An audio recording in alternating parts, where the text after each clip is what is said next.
Good evening. For the first time in 2 decades, a Republican will be representing Hawaii in Congress. Here's the preliminary tally. Republican City Councilman Charles Djou in the lead with 39.4% of the vote. Democrat Colleen Hanabusa coming in second with 30.8%. And her Democratic rival Ed Case in third with 27.6%.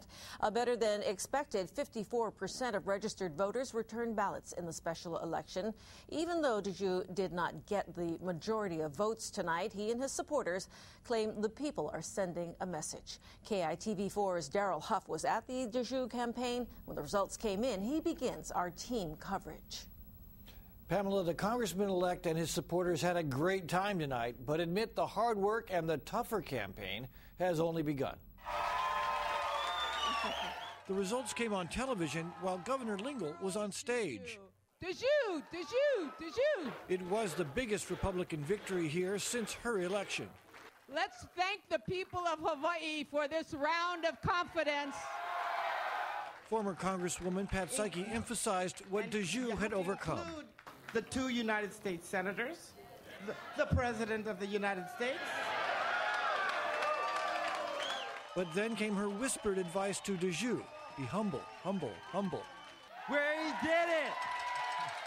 We have sent a message to the United States Congress. We have sent a message to the ex-governors. We have sent a message to the National Democrats. We have sent a message to the machine. Even though the 2 Democrats together got nearly 60% of the vote, Djou spoke like a man with a mandate. We have sent a message that we need more private sector jobs, not more public sector programs. And a Republican mandate at that.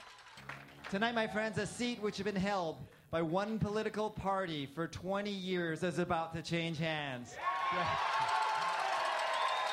But when in Washington, he promised to resist pressure to vote with the GOP bloc.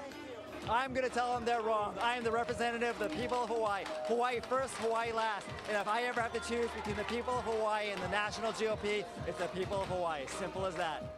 Djou has admitted his philosophy may bring less federal money to Hawaii, but Governor Lingle isn't worried.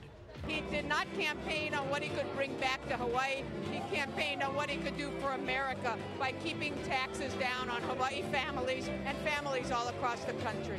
Now the real hard work begins for all of us here. The Republicans were surprised and pleased that Hanabusa beat Case. Many think Djou has a better chance to keep the seat in November if Hanabusa is the Democrats' candidate. They believe many of Case's voters are independents who Djou can appeal to. Pam?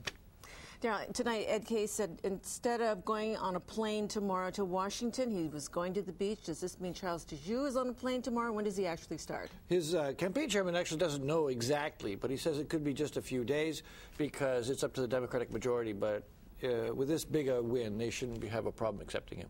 Okay. Should be soon. Next week. All right. Thanks, Darryl. Sure.